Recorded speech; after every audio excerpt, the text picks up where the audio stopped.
Hey guys, welcome back to the ZonCon podcast. This is your host, as always, Andrew Erickson, and I am here with one of my favorite recurring guests, Chris Rawlings. Thank you so much for being here, Chris. What's up, dude? What's up, guys? Excited for this.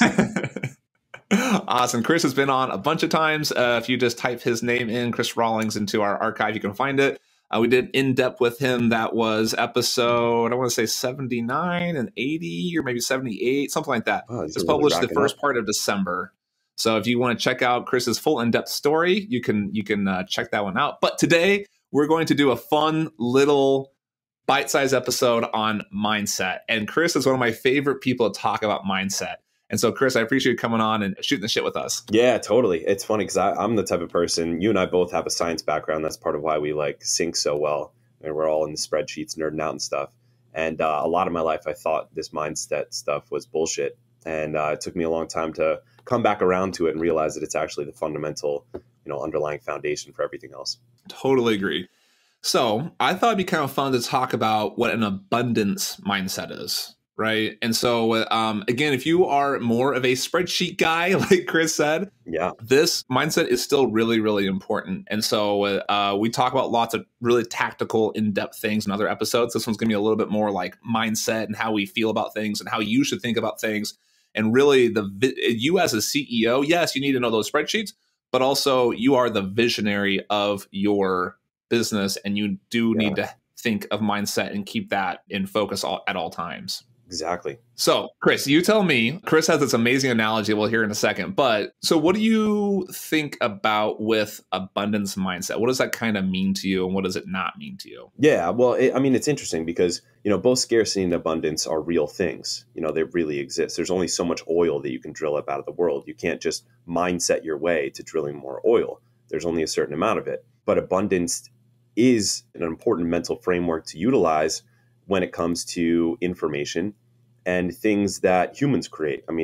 Ultimately, our brains are just information processing computers. It's what we do, is process information. That's why in your imagination, anything can happen. There's infinite abundance in your imagination. I can imagine trillions or quadrillions of dollars, and I can imagine a world with 10 times the population as this world. There's absolutely no limits in my mind because it's dealing with information. Knowledge is one of those things that deals with information, which is why we encounter this type of thing in masterminds and stuff like that. But there's a really cool, this story takes 30 seconds. So I'm going to tell this quick story about this.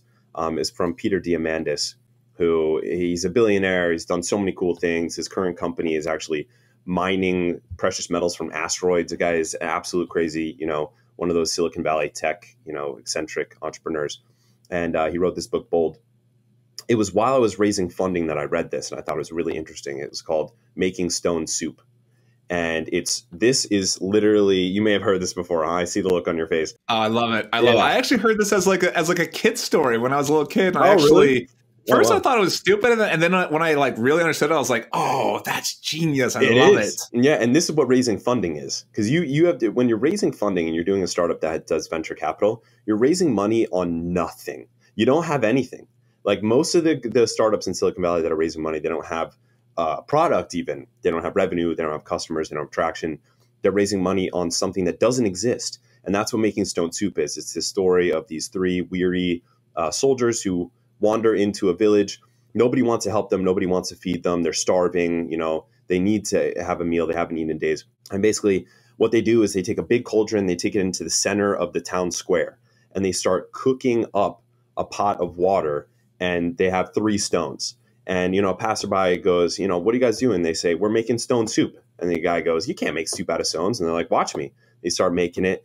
And the guy's like, what? No way can you make soup out of stones. And they're like, yeah, you can. Yeah. And he's like, well, how can I help?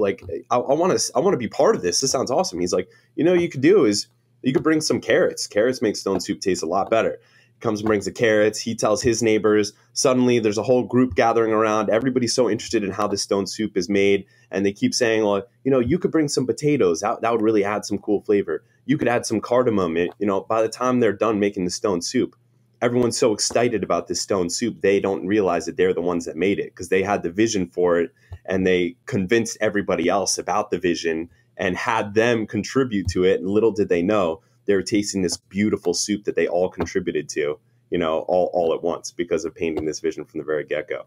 And at the very end, before they serve the soup, they just take the stones out, right? Yeah, right. The analogy I remember is they actually put the stones in, and at the very end, they take the stones out and they just discard them. Yep. And the soup is what the community brought together, and everyone came and brought their own little piece, put it together, and made this delicious soup. Oh, yes. Yes, I love that. It's amazing. Yeah, and it's like that's what that mindset is all about. Because another way to put mindset is mental frameworks. Like if you have a mental framework that you understand that this is how the world works, that you actually create the shadow of the thing that you want to create in your mind first, and you're really good at articulating it to others, they see the shadow of the thing as the real thing if you articulate it the right way. And then the thing actually is manifested in this 3D reality we live in from that. That shadow has to be created, that information version, the model of it has to be created in the brain first before it can be created in reality. So yeah, it's really interesting. Again, for people with minds like you and I, you know, I have a degree in physics. I know you have a degree in math, and you're an engineer. And you know, we're not really used to thinking that way. But that's actually how things work when it comes to the things that are important to us. You know, like money and business, and you know, even things like relationships and love, and you know, things of that nature. It all comes down to the mental frameworks, and especially this abundance framework. Did you, Chris, you mentioned Peter Diamandis, Yeah. like you, did you read his book called Abundance?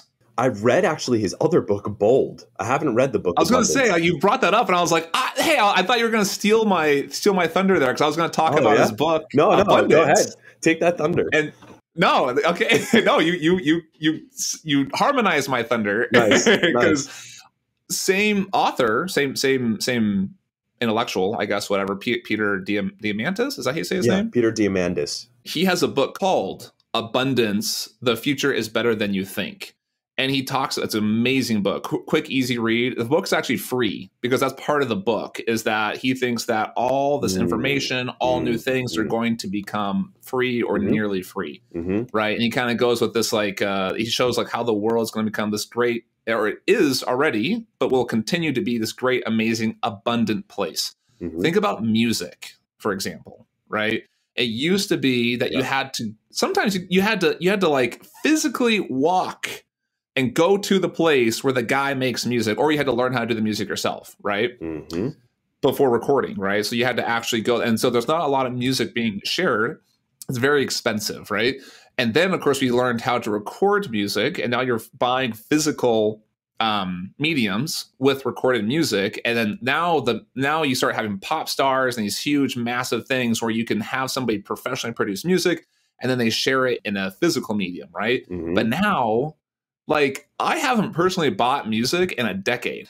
Because I pay for like events and other stuff like that. But like actually listening to music, you don't have to anymore. We live in this abundant world of music. You can not only, it's so abundant that not only do you not have to pay for it, but you have abundance of choice. Because now any random person can just pull out their ukulele and sing a little song and post it to YouTube or post it to Spotify or whatever it is, and they can share that, and you can find the ukulele players and like follow them, right? Yeah. And so it's like this like amazing like, and the funny thing is, if you measure it economically, music industry measured in revenue or records sold has actually gone down in the last decade, 2 decades, but the amount of music consumption has gone up like 4x. And so it's just this like that as an example of where music was and is now and where it will be in the future. And everything will be like that. Especially information technology will all be like that. That's such a great like example, like specific example in one industry. I think, what's really interesting is if you look at that music example, say, 200 years ago, if you wanted to listen, well, let's go back 400 years ago. Okay. If you wanted to listen to beautiful music, you had to know a musician who could play it live for you. Someone who could sing or play a song, and it would cost them something to do that. It would cost them time. It would cost them energy. You might have to pay to see that live show. Now there's no cost to a musician to share their experience. Like you said, you could just put it up on YouTube. I could follow a ukulele artist and I could enjoy their music without any cost to them. So, and this is what's happening with humanity right now. We're now in what the zeitgeist calls the information age. We had the Bronze Age and the Industrial Revolution, and we even had the digital age. But now this is past digital. We're in the information age, just starting the information age. And like you said, everything is going to be like that. And the reason is because we now have the ability to store and transfer and share everything, more and more of our lives and what's important to us via information. Like almost everything like can be like, if you think about like even physical goods, you can transmit physical information. People are 3D printing guns in their house. They download a free blueprint for a gun. And maybe that's a violent example, but say anything like if I wanted a new like case to store my tea that was really cute, I could just download it, print it at my desk. It's literally everything is turning to information. Information is something that carries abundance. So, and it's weird because we're not programmed this way. Like for most of human evolution, it was like if I was in a tribe and you were in a tribe, on the nearby plot of land, and the berries I picked in the forest we share, the more berries I picked, the less berries you had. It was not an attitude of abundance. And now we're moving into this, especially with all this talk of the metaverse, Facebook changing their name to Meta. A lot of the tech sphere thinks that we're going to be living a lot of our lives in the digital world, which COVID obviously accelerated. The further this goes, the more we get to that world where there's abundance mindset of everything. See that right there, that information wants to be shared. And the best thing about knowledge and information is that whenever you share it, you don't lose it. Yeah, right? Exactly. So I know you have a good analogy on this one, right, Chris? Yeah. Oh, yeah. Yeah. So the analogy is that of the difference between pizza and fire. And Andrew's actually made a meme out of this. It's become somewhat of a thing in our friend circle. So I have a pizza, right? If I'm sharing that pizza with my friends, they take a slice, that's one less slice for everyone else. There's only 8 total slices in the pizza. Okay. When I take a piece of pizza, that's less pizza for you. If we're sharing a pizza, the more pizza I eat, the less pizza you can have. It's a scarce resource. Compare that with something like fire. If I have a lit candle and you have a candle that's unlit, me lighting your candle doesn't cost me anything to do. I don't lose anything. You taking my fire actually doesn't leave me with less fire at all. I have the same amount of fire that I started with. I can share it with you without any cost to myself. And all of knowledge is that way. All of information is that way. It's sharing without any cost. People can benefit from one another without costing one another anything. And that's why I'm all about the fire, baby. Fire over pizza every day. Yes, I love that. And the fact that not only do you get to keep your fire, but you get to light and warm somebody else. Right? Yes. And then on the flip side, I mean, hey, you know what? Like, even if you are doing it selfishly, like if I don't care about lighting or fire or heating them up, guess what? If your fire goes out, there's more fire across the room. That's so and you true. can get your fire back, right? Yes. So that's why I do this podcast. That's why I do the share these ideas. I find that being transparent and putting ideas out there and letting people know what's happening and what I'm doing, what I want, and then how and kind of how other people can achieve higher, greater, amazing things too. That more stuff just comes back to me. That I just want to light as many candles as I can, because I will also feel the glow and the heat and the fire from the other candles around me. I love that. That's such a good attitude. Yeah, and that's true. And I feel like it's interesting because we'll see as this continues to unfold, this human story continues to unfold. I think that people that embrace that truth and that reality and that mental framework of abundance, the rest of us are going to see those people start to rise. And that's a good thing, because that means the givers are winning. That's the kind of world that we want to live in. I think you were there on one of the Titan huddles when I was talking about like how I just don't agree with like the definition of an adult. My dad is still like pissed that he says I have a Peter Pan complex. I still don't know anything about insurance or registration or paperwork or all of these things, because like by the time I had to deal with that, I had an assistant to handle it for me. And I never want to learn that. I don't want to learn how to do taxes and like do paperwork and deal with insurance and stuff. I like to live in the state of joy and curiosity and wonder and presence. And those are characteristics that are associated with children, kids, boys or girls, boy in my case. And so, yeah, I'm sort of boyish, sort of childish in a way, because I like to be in this state of joy and wonder.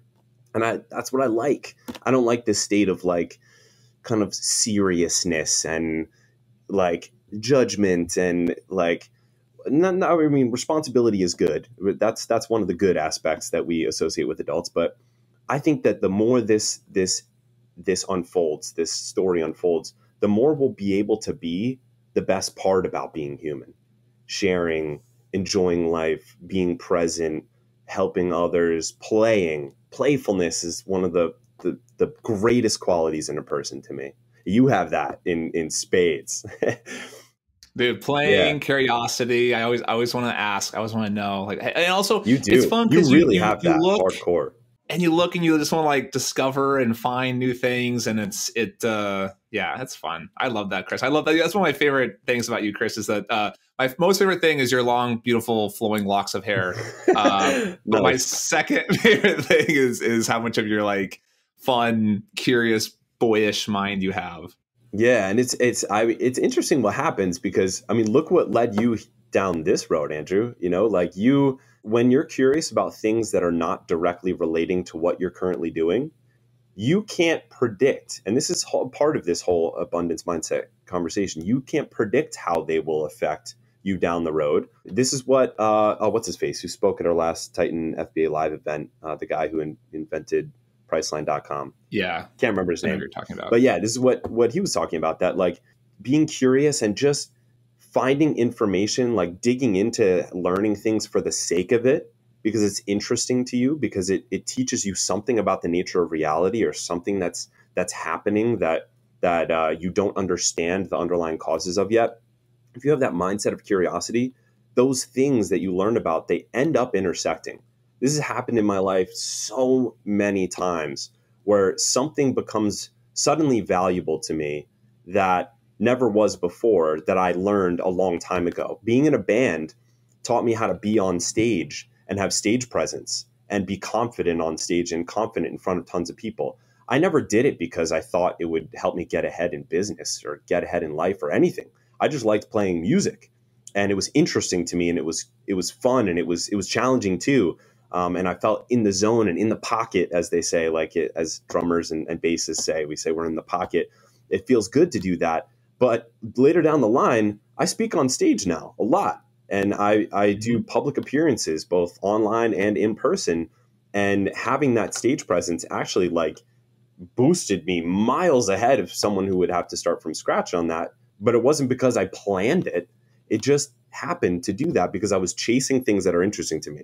I just kept going after them, like, with a lot of energy, a lot of exuberance. For me, I love that. I completely agree with that. And for me, my little like, oh, that was weird, I didn't expect that to happen, but it was great that it did, is I love photography.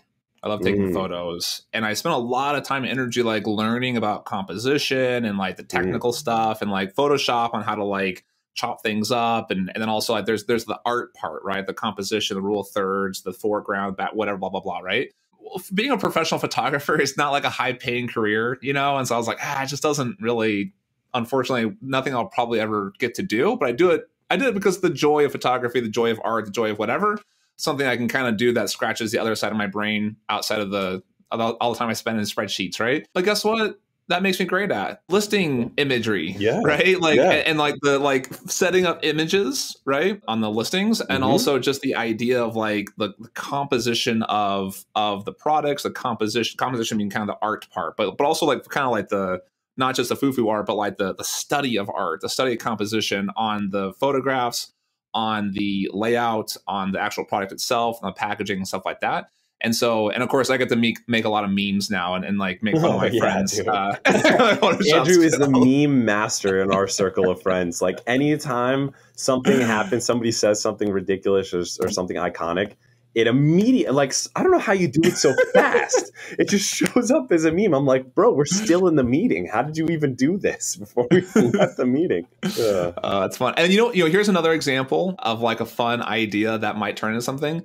One of my goals, personal goals this coming quarter, is to learn how to write a smart contract on Ethereum blockchain. Oh, cool. Oh, I love this. Awesome. Where will that go? I have no idea. Will I ever use it? Maybe not. Will I learn something? Maybe, probably. I don't know. But like, that's just one of those things. I'm like, I'm just going to throw it out there because I feel like that might be a thing that actually happens at some point in the next year or 10 or 100 that I might have that opportunity where it makes sense that I at least have that dot I can connect later to something else. Yeah, that's awesome. Yeah, actually, I know someone named Brock Pierce who his marriage contract is on the blockchain. That's nice. Marriage contract. Yeah. That's good. Yeah. Nice, Chris. Well, we always like to end. This is I love the mindset thing. I love you sharing the story. And I love the fire analogy. I hope we lit your fire today. So guys, yes. I appreciate you guys listening. If we did light your fire, we would love for you to light someone else's fire by sharing this podcast episode. That is the #1 way you can light my fire, is to share the podcast and to share with other people, post it to social. Best way, honestly, DM straight to a friend, Spotify, iTunes account, whatever it is. Just text them, hey, yo, this episode's super good. Check it out. I want to light your fire. Yeah, practice that abundance right now. It costs you nothing. Cost you nothing to share this awesome wisdom with people. Let's practice. Awesome, Chris. Thank you so much for being here. This is fun, and I love that Chris is a very often recurring guest. We'll see you again very soon. Totally, dude. Loved it. Thank you guys for listening, and thanks for having me on, bro. Hey guys, if you found value from this episode, I would love if you could tell the world. And if you don't want to tell the entire world, I would love for you to tell iTunes at least. If you can go to iTunes, if you listen to this podcast on iTunes, go ahead and go leave us a review. I have a few here that are amazing that I love to read out. I read every single review that's posted. This one is a review from Amber K. If you're looking for a podcast to efficiently learn hacks to grow your Amazon business, this is it. Andrew's wealth of knowledge is abundant and generously shares it all for this podcast. The latest and greatest information to push to your business to the next level is right here. Stop reading this review and tap play. Nice. Oh, I love it, Amber K. Thank you so much for doing that. So if you think you have a review that is equal or better than Amber K's, or worse, whatever. If you don't like me, that's cool. You can tell me too, whatever. Go to iTunes, leave a review. Also, Spotify now is allowing ratings. So please go onto Spotify, and super easy. You don't even have to write anything. You just hit 5 stars and leave that review. You know, as an Amazon seller, how important reviews are to your business. I am asking you, at the goodness of your heart, please leave me a review as well. Thanks.